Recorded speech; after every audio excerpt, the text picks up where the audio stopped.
Alright, hello. This is BoBoFraggles recording this on behalf of the Magic Online Society. I'm recording a Mono White Heroic Pauper video, and this is for the Magic Online Society Pauper Friday Night Magic event that we hold every single Friday at 2 p.m. Eastern Standard Time, and then at 7 p.m. UK time. So, I was really excited when Heroic became a Pauper deck. I know it's been a Pauper deck for a long time, but like it really got a big upgrade in the last couple sets, so I'm pretty excited to like give it a run through. Heroic's my favorite archetype of all time, secondary to Infect. Infect in Modern and Legacy, play it forever and ever, we'll never play anything else. And then in Pauper and Penny Dreadful, I found this Mono White Heroic, it's the same exact style. I played Blue White Heroic when it was in Standard, and that was my favorite deck. I really enjoy that style of Protect the Queen, Sly strategies, so I was excited when this deck became good. Okay, so we have pretty standard deck. We have 18 lands. The mana base is perfect. You know, all planes, and it has a secluded step. So the only problem is you can get mana screwed sometimes. Our creature suite is 4 Crow and Skyguard, 4 Laguna Band Trailblazers. Those are the actual heroic creatures. Those are the ones that actually get +1/+1 whenever you target them. A Crow and Skyguard is just it has flying, so it's a good evasive creature. A little slow at 2 mana. Laguna Band Trailblazer is really good because it's automatically good against Bolt and Scred to start the tournament, or to start the match, which you need in those matchups. Deathblade Elite is a really, really good card because it acts as both offense and defense. So you can play it on turn 1 and then kill their creature on the following turn by pumping yours and then making them provoke, so it helps keep the board clean. Sacred Cat is just a good double threat. If they kill it, you just embalm it, so it's a good, you know. This deck tries to eke out as much card advantage as possible that White could possibly have, because White doesn't have card draw, but in this deck, it feels like you have lots of card advantage in a way. So Cartouche of Solidarity is a great enchantment because it gives the creature +1/+1, gives it first strike, and you also get a 1/1. So it just helps fill the board, helps provide more threats because we are threat light at 16 threats. Ethereal Armor is so good. +1/+1 for each enchantment you control and has first strike. When you have multiple enchantments on the creature, they can get big quick. And as the creature gets more +1/+1 counters from you targeting it with the spells, you see how it goes. Hyena Umbra is a great, it's like it does double duty. It's an enchantment, it targets, it gives +1/+1, plus it has Totem Armor. And Totem Armor is, again, a way where they have to use 2 removal spells to get rid of the creature. Sentinel Eyes is just another great enchantment, and it has Escape. This card probably wouldn't be in the deck if it didn't have Escape. It's just another way for card advantage, because if they kill it, they really do churn through your creatures. It gives you It gives you an enchantment that you can target whenever you top deck a creature or whatever. Protection package. We have 4 Benevolent Blessing. This card becoming a common in Commander Legends was huge, because that card used to be Chomano's Blessing. And Chomano's Blessing was double white, give target creature protection from a color, right? But you couldn't, basically it was like any other color except white, right? So if you had multiple white, I don't know, it made everything else fall off whenever you put it on, so it just wasn't good. The fact that Benevolent Blessing lets you choose a color and it doesn't remove effects that are already attached to it is humongous. Karametra's Blessing is a huge upgrade over Chomano's Blessing.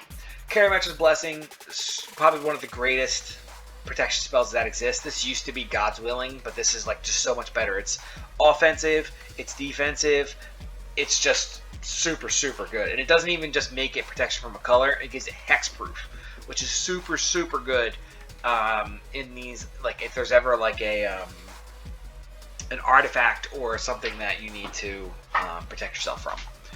Emerge Unscathed is really good because it's, again, a form of card advantage with the rebound on the protection. So a lot of times you'll protect your creature on their turn, because they try to remove it on their turn most of the time because they don't want you to gain the benefit of a combat trick.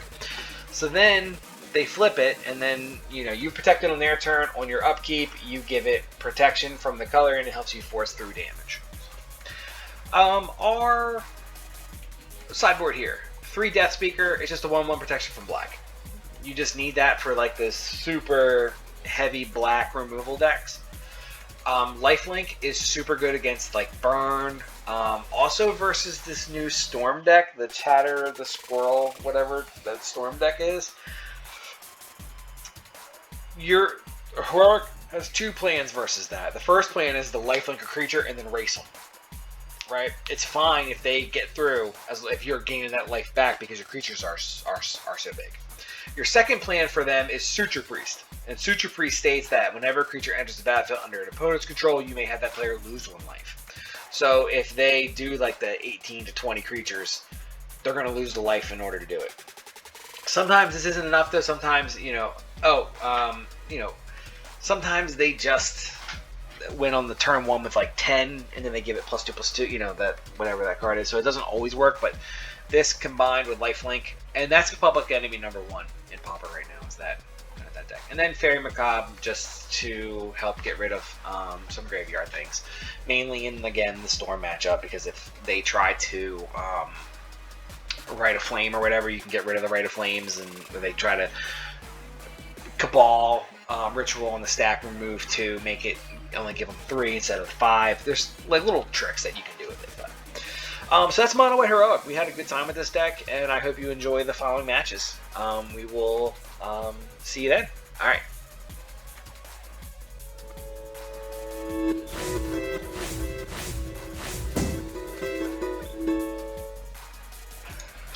Alright, hello and welcome to another Magic Online Society video. This is BoBoFraggles, and today we are playing Pauper.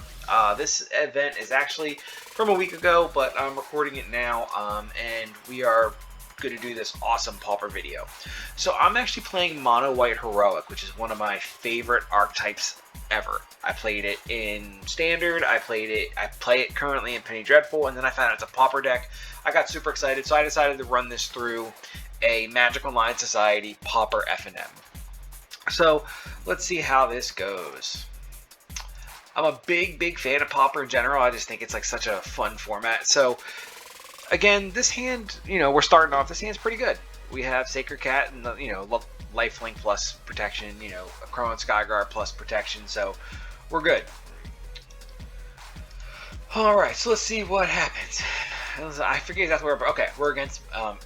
I believe, yeah, Blue-Red Fairies, which is a super popular deck in the format. So let's go ahead and drop down our Sacred Cat.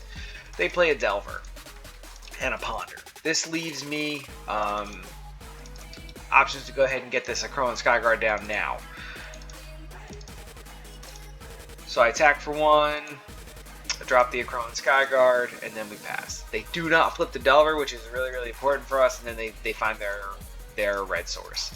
So the fact that I have double protection is really important here, because a lot of times my first protection spell will not work, and I'm gonna hopefully I remember to save the Emerge Gauge for second, so that way the Kara Metros gets Fairy Spell Starter sprited before. So they attack for 1. We don't do anything. Okay, so now we can start laying down some spells here. So we get the 3/3. The goal is to get this thing above a 3/3. You have to get it above bolt range. That's the most important thing that we can possibly do, is get it above bolt range. So again, they do not flip the Delver. We're getting pretty lucky here. They drop another land, and then they play another Delver. So when the Delver does flip, we're in deep trouble, because they can begin just to keep things back. But they're playing pretty aggressively here, attacking with their flyers. I kind of like it. I think it's a good move. We get the Mutagenic Growth, which is really good. So I'm hoping they trade whatever they can. My plan is like, if you want to trade Delvers for this, be my guest. Okay, so they lightning bolted in combat. Typically, this is very similar to playing its Infect. You do not do this in combat. You take 3 bolt post combat, because here we go. Boom, +2/+2. Okay, now it's already 4/4, so it doesn't even matter if they play the Spellstarter Sprite. So they take their 6 damage. They go to 7. I go ahead and just drop another creature. Now I'm sitting on 2 protection spells, and they finally do it. All right, they finally do it. They flip the Delvers. So now I'm thinking I'm actually going to lose, because they can just keep these things back, hit me for 6 each turn. and they try to get rid of it. So what I do is I now go ahead and play. I should have played Karametra's Blessing. Oh, never mind. They had no mana. Okay, so this is where we win because Emerge Unscathed will get the +1. It'll flash back on my upkeep. Target again and give me protection from blue to swing through for the victory. So it comes through, I get protection from blue, I play my lands. Again, it's not enough to technically win here because it's a 6, but I have enough creatures to push through the extra damage. So we won game 1. That game was super fun. I'll be right back with game number 2. Alright, game number 2, match number 1. We're up again versus Blue-Red Fairies. So, this hand, again, really good. Has the perfect number of lands, and it has Deathblade Elite. Deathblade Elite is, like, super, super good because it acts as removal spells versus the fairies to get their fairy countdown. So, I was hoping that they were going to play a Fairy Seer, which they did not. So, I went ahead and dropped the Sacred Cat. Alright, so now they play Delver. If I had played Deathblade, they would have automatically bolted here. Okay, so I played Deathblade. I wanted to play Deathblade second, so after I have protection for said Deathblade. Because if they bolt the Sacred Cat, that's fine. I'm just bomb it, right? So it wastes a removal spell. But now, I have another plan. Is to drop the Deathblade now. Because if they bolt on end step, I have protection for it. Which they don't. Which I was a little surprised. Okay, so Fire Ice came onto the battlefield. So now they hit Fire. So now we have to save one of them. So of course I saved the Deathblade because I can just embalm that later. Okay. So now what I'm going to do, because it has First Strike, is I hit them for 2. Oh, I'm surprised I didn't... Why didn't I provoke it? I don't know. I didn't provoke it. Maybe I should have, but I played the Laguna Band Trailblazer. Maybe it was a misclick. I misclick a lot in MTGO. But they hit me for 3. I'm at 15. I get another Crow and Skygar. They're a little stuck on mana, which is really good. Yeah, there it is. Okay. We get rid of their Delver, and now we're just going to start dropping a Crow and I kept it a Crow and Skygar, and I embalmed the Sacred Cat, right? So they finally found their other land drop, but they had to spend a mana to get it. So again, we don't really have anything much going on now. We really don't. I'm just keeping cards in hand for when the time comes. Ethereal Armor. I don't play because I don't want them to get the blocker. Yep, exactly right. Because now I'm baiting out their removal spells. I could have just went ahead and put it right on the... I could have went ahead and put it right on, but I know they have in the hand. They have a Spell Starter Sprite, and I'm just... It's interesting playing against Blue-Red Fairies sometimes because you have to just wait out. Like, I'm winning this board, right? And they're continually holding up this mana for the Spell Starter Sprite. So, just don't do anything until they play the Spell Starter Sprite. Get it out of their hand because the Spell Starter Sprite is such a great tempo play, and there it is. Alright, so now, next turn, okay, and they got it back in hand, but this gives me a window, right? I mean, like, again, I probably misclicked that. They scred it. I took a big hit there, but now I'm going to load up this thing.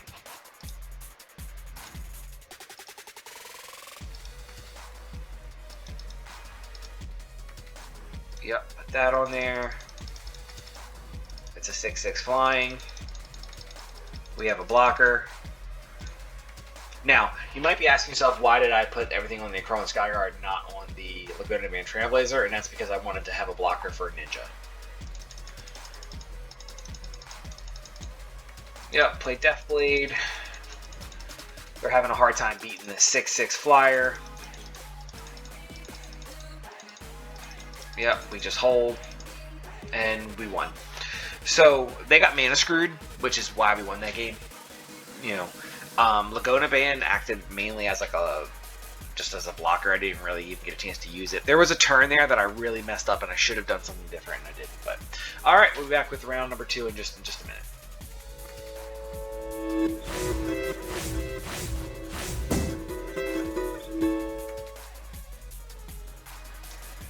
Alright, we won the die roll. We are going to play first versus Moss Kieran in round number 2. Matt game number 1. So, this hand's pretty good. We have definitely no heroic creatures, but that's okay. I like playing the cat first. So, we're playing red-white aggro. Boros aggro is really tough to win against. It's just a deck that once it has a moderately slow start, but man, when it goes off the ground, it really goes off the ground, and we're stuck on land. So, you know, we got the Deathblade Elite, we got the Cartouche, so now we're just gonna try to, as much as we can, keep the board clean, make them block it. Keep the Emerge unscathed, ready to go. They draw 2 discard. They discard a Prismatic Strand and a Rally the Presence. So, like, you talk about a deck that uses Faithless Looting to the max. Boros aggro does that for sure. Alright, so it's our turn now. We're going to drop that Plains. And we're just going to keep swinging in. Just got to keep hitting them. Let's go ahead and drop that Akroan Skyguard. So now we have our first heroic creature of the game. Protection from Monocolored. Alright. So, Benevolent Blessing. Card is super good, right? We're obviously going to choose white because so many flyers with Glint, Sleeve, whatever. I don't know all the creatures, but they have a ton of white flyers. Battle Screech, blah blah blah.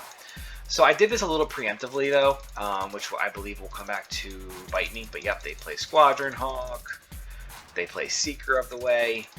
So now my goal is to, yep, I want to provoke that Seeker of the Way. I want to get it dead, but here's what they do. Karametra's Blessing, they flash back Prismatic Strands, but at least it's out of the graveyard. So they don't gain any life because everyone had protection from each other. See, this is what I'm talking about with these creatures. Okay, but I have I can get through, but it's gonna be bad because they have Rally the Peasants in the graveyard.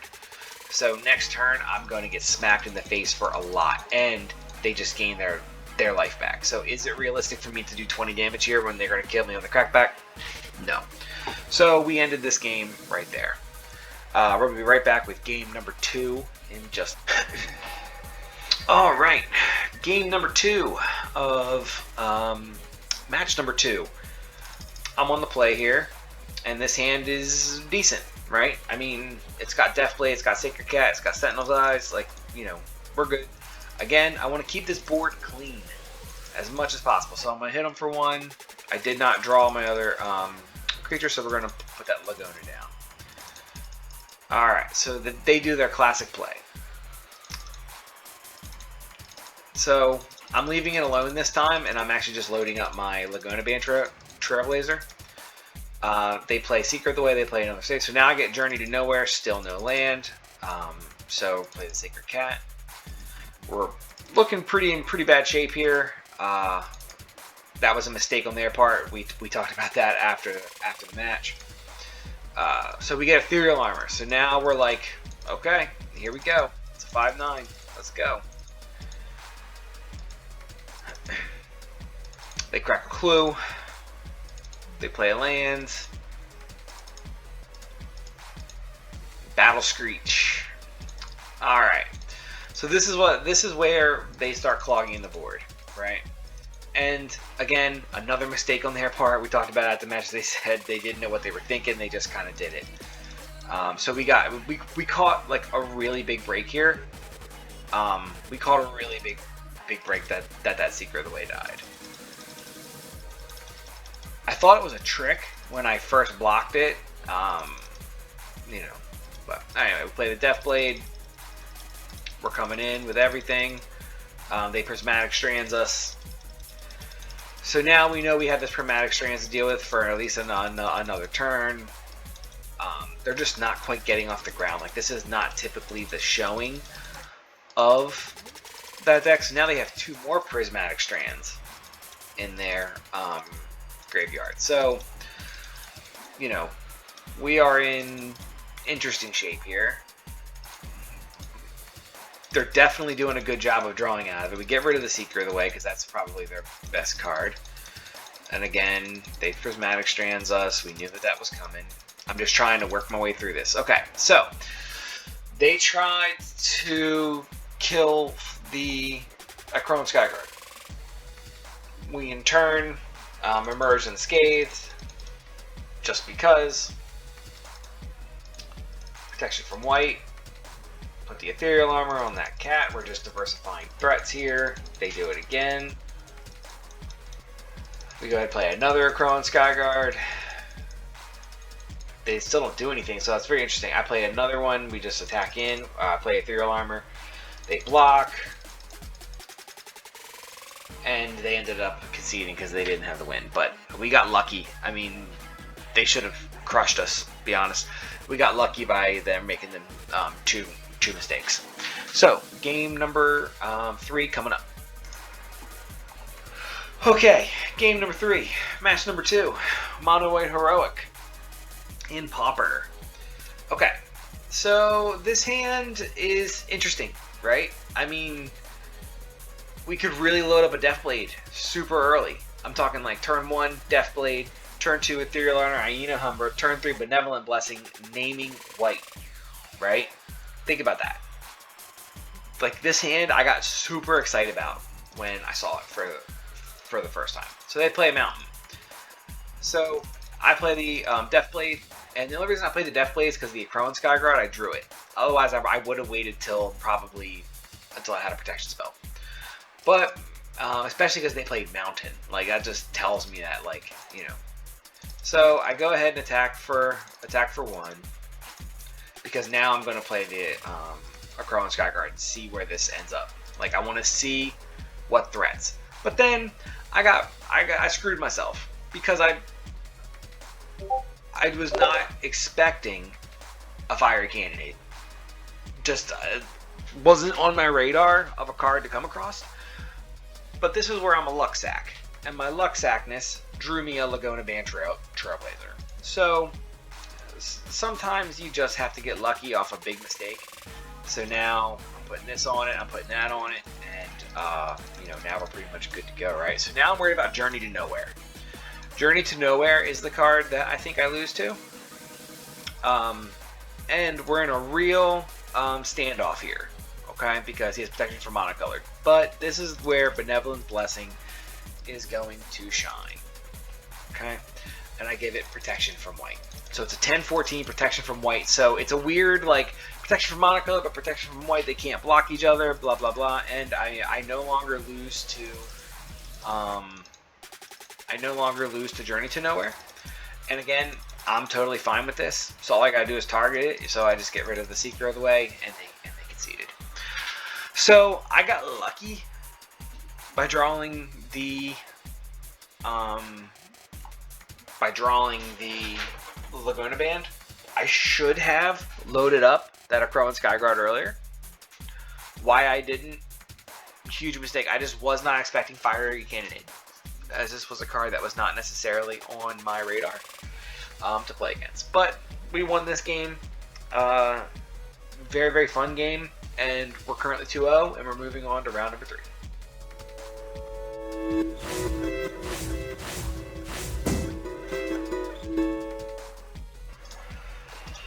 Okay, we are in round number 3. Mono White Heroic. Super excited to play this one.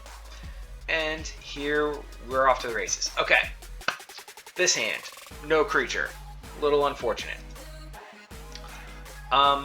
So I'm mulling it. Okay, so we got Sacred Cat, we got Deathblade, we got some stuff just minimal on lands here, right? So I'm gonna get rid of Deathblade because I have multiple of them. Play a Swamp and this like burn. So I'm like, oh my god, Lifelink is gonna be so good here, but I'm kind of worried about all the removal spells that they have. So I'm just gonna drop this Sentinel's Eyes. I'm gonna drop. I should have put the Blessing on there as well. Yep, I should have put the Blessing on there, or the Sentinel's Eyes. I kept Emerge and Scathed up. And I don't think I was a little unsure about what their deck did. Okay, so they Village Rites to sacrifice to deal 2 damage to any target. So what I'm going to do instead, Karametra's Blessing, 6/6 life, link, indestructible, and of course we're looking really good now, right? So they play We Lose 3 life. This is like a mono black burn style deck. It's like a drain life type deck. Very good in Pauper actually. And again, but the life link itself is just so good. You know, we're just kind of like hammering them down with the 6/6 Vigilance lifelinker, and there's nothing that they can really do in this scenario. In this game, like, I really like our spot, and there's not much that they can truly do because we're already up there. But they got some good sideboard tech for us. So let's check out game number 2 in just a second. Okay, we are in game number 2, match number 3 versus Bon Voyage. Super fun player, by the way. Bon Voyage is a huge member of our Discord. Pauper aficionado. So anytime when you play this particular player, know that you are in for a fight. I'm talking like they are super good at Pauper, and it's super fun to play against. So I'm thinking like, you know, I got this Death Speakers, I got 1 land, I got everything I could possibly need, right? They play Death Scorpion, so I'm going to go ahead and I'm going to drop this mono black Dark Speakers. In retrospect, I should have played the Laguna. It's exactly what I should have done. I should have played the Laguna.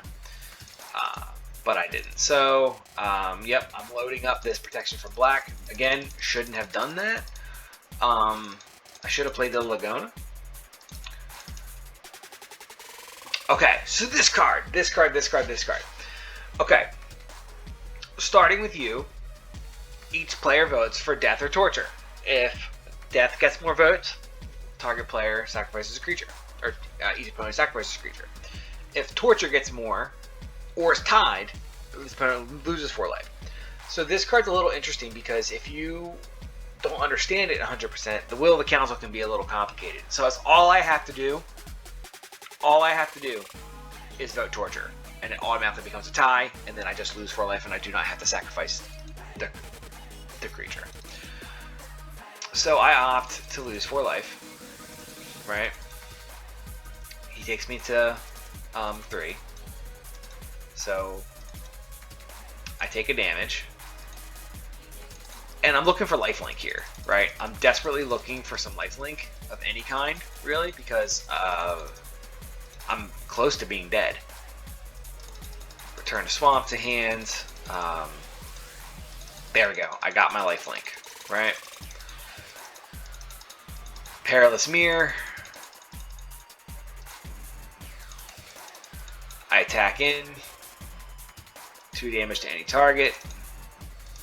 He does it right to my face. So we kind of trade off. I'm at 10. I'm feeling pretty good here, right? Changeling. Emerge unscathed. He's at 10. I'm at 11. You know. Now, he played this Morsel Theft. And that's where target player loses 3 life, and he gains 3 life, which kind of really shifts the tempo. And if the prowl cost was paid, then you know, he draws a card, which he did. So actually looking pretty bad for us now. I'm just trying to get lifelink onto the board here.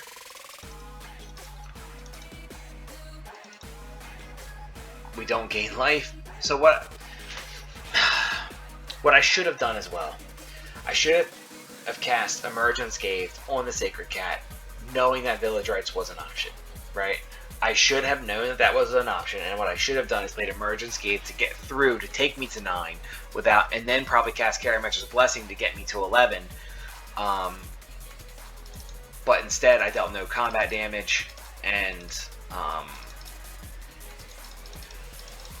played really, really well. Took me to 1, killed me.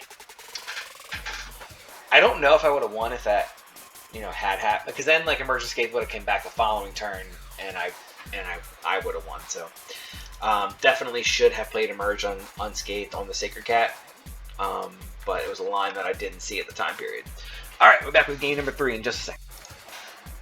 Okay, back with game number 3 versus Mono Black Burn.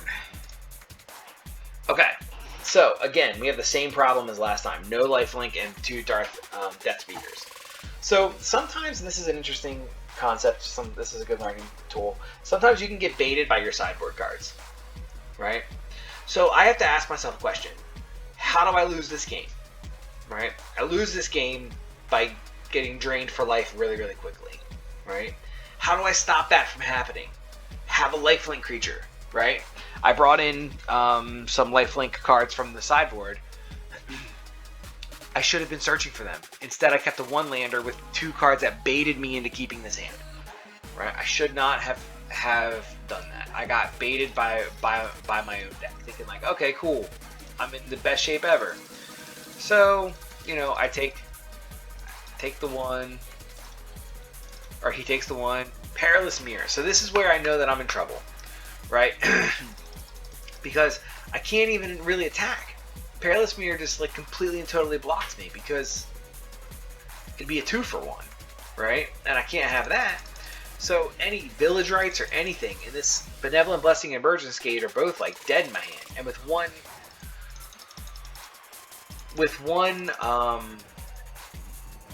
only 1 mana, I can't do anything anyway. So I ended up trading it off. I just needed it off the battlefield. So I'm at 19. He cycles plus drains me for 3. So it's getting tougher as the time goes on. So again, we're in a bit of a race, but they're winning because they're gaining life. Like, they took the plan that I was supposed to do, and they did it. So I'm kicking myself at this point in the game, because I should have mulliganed this hand to find what I needed. Again, we're down to 10. They have 4 cards in hand. I can't block them at 9. I draw another Benevolent Blessing, which is a terrible card. No lifelink. So I got baited into keeping this. I baited myself into keeping that hand when I shouldn't have. I over-evaluated Death Speakers, although it's a great card. It's not what I need. So then they get more cards with Village Rites. And these Benevolent Blessings needed to have come out of the deck. Like, looking back on it, I sideboarded wrong too. There's a lot that went wrong in this matchup for me, and I did it all to myself. So this is a classic example of what playing bad and sideboarding bad and keeping wrong hands can do. So like, I'm at 4. All he has to do is ping me for 2, attack me for 1. I have to live through this turn, which I didn't. So this game was super close that I should have won. I have enough cards in the deck to win this matchup 8 times out of 10. I chose to play badly, and I chose to keep bad hands, and that led me to losing this game. But this matchup was super fun. I had a good time playing it. I had a good chat with Bon Voyage throughout the game. Like, we had a good dialogue. And that's one of the things I love about the MOS events the most, is that, like, when you lose at FNM and you're playing with your friends and you play badly, and it's, it's not the most optimal thing in the world, but you're having fun, you're relaxed, you're having a good time. That's what these events are. So, we're back with round number 4 in just a second.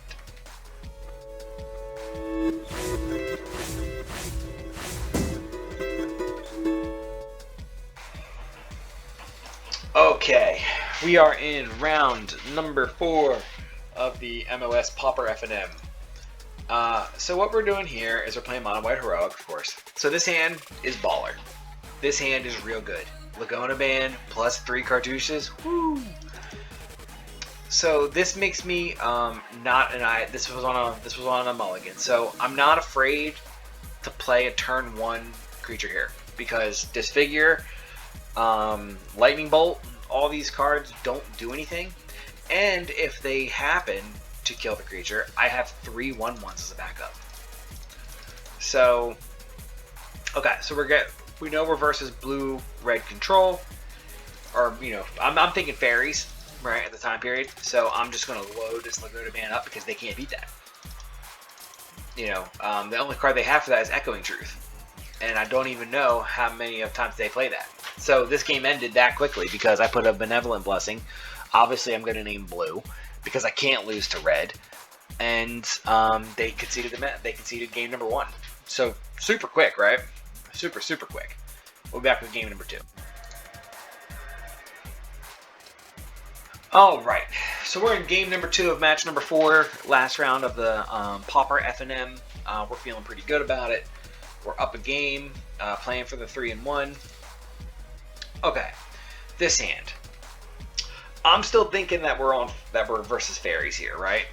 And I know that Hyena Umbra is probably like really good in this matchup, so I keep it. I don't draw the land that I need to. They play a fairy, so now I'm like super worried about Spellstarter Sprite. So I go ahead and I play a Hyena Umbra, just because it is good against like these Scred type cards. So put it on, I gain my life. Again, a little bit mana screwed. I think, you know, I don't play the Ethereal Armor here because I'm worried about Spellstarter Sprite. But we get abraded. Okay. I protect it. Right? They play Augur. They reveal a counterspell. So, now they're tapped out. I go for it. I'm up to 25. I'm feeling pretty good. They play a Ponder. They play another land. And then they Echoing Truth us. And this is where, like, that Echoing Truth hurt. Mainly due to the mana. Like, you know, that was a lot of mana invested, and I'm still stuck on one land, and I'm stuck on one land again. And I know they have a counterspell in hand. So I called it. Being on one land, they have multiple counterspells in hand, most likely. I don't think there's a way I'm coming back from this win. So we're going to head into game number 3 in just a second. Alright, we are in game number 3 of match number 4 of the Pauper F&M with the Magic Online Society. So, this is our opening hand. And versus what I know is that we're on blue-red, or faces blue-red fairies. This hand is really good. Like, really good. Especially with us being on the play. So, I like this hand a lot. So we keep... And of course, this is like, I love this because we're not afraid of Bolt on turn 1, which is typically like one of our biggest fears in the world. So they play an Island Pass. Huh. Well, I'm going for it. I'm going to put the cartouche on there. We're going to start loading up the board with some extra creatures as best we can. And what I'm worried about here is Echoing Truth on the following turn. So I'm keeping up Emerge unscathed. So the reason they did that is so they can get their Ash Barrens. So they got their snow cover, they got another island, they play Ponder. Okay, so we pretty much got the go ahead on the following turn to put this Ethereal Armor on there. So we hit them, we take on, they bolt the token. That's fine. I'm not worried about the token. It's our turn, so we're going to drop a Hyena Umbra on here. Again, super worried about Echoing Truth. I cannot express how much I am worried about Echoing Truth because it's a lot. So them on 3 mana, I'm okay with Echoing Truth because I know that I can Emerge Unscathed and be fine. 4 mana is where it gets tricky because if they Echoing Truth and I Emerge Unscathed and then they Spellstutter Sprite, it's terrible for me, right? So I'm in an interesting spot. Like, I just gotta hope they do not find the 4th mana to make that line. But they find the 4th mana and they play Augur. Okay, so now I'm feeling super comfortable. Although it's gonna give them an extra turn, right? Although it's gonna give them an extra turn, I feel comfortable about it. And they revealed Counterspell. So I know next turn that I'm going to be in some deep trouble here. So we just attack in. There's nothing else to do. They block. We need to get some stuff down though, right? But I'm a little nervous about doing that, so I go ahead and play Sacred Cat. I want to just get as many counters out of their hand, and they counter that, which I was a little surprised about. Because I really thought what they would have done is saved that counter spell for the Echoing Truth that I know is coming. But here, obviously, they're searching for it.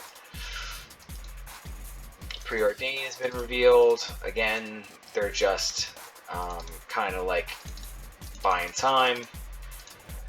They buy more time. So this was a mistake on the player's part. They got overzealous, and they thought this was a spell. They thought I was casting Sacred Cat when they did that. We talked about it after the match. A little unfortunate for them, because that kind of stuff does happen. But and now my plan is that if they Echoing Truth, I'm gonna load up on the following turn, and I'm gonna go for the win. So this is like a little bit of protection. And of course, we're kind of like in this weird holding pattern. So I put the first strike on the lifelinker, I put the vigilance on the lifelinker, I swing in. They block to get more time, and they Echoing Truth. And this is smart. They Echoing Truth the Laguna band that's not attacking, so both go back to hand. But I emerge unscathed, give it pro blue. We clear their board. They Echoing Truth and do get it back, and then they get rid of our cat. But it had the totem armor on it, so on upkeep, the emerge unscathed came back, so I was able to,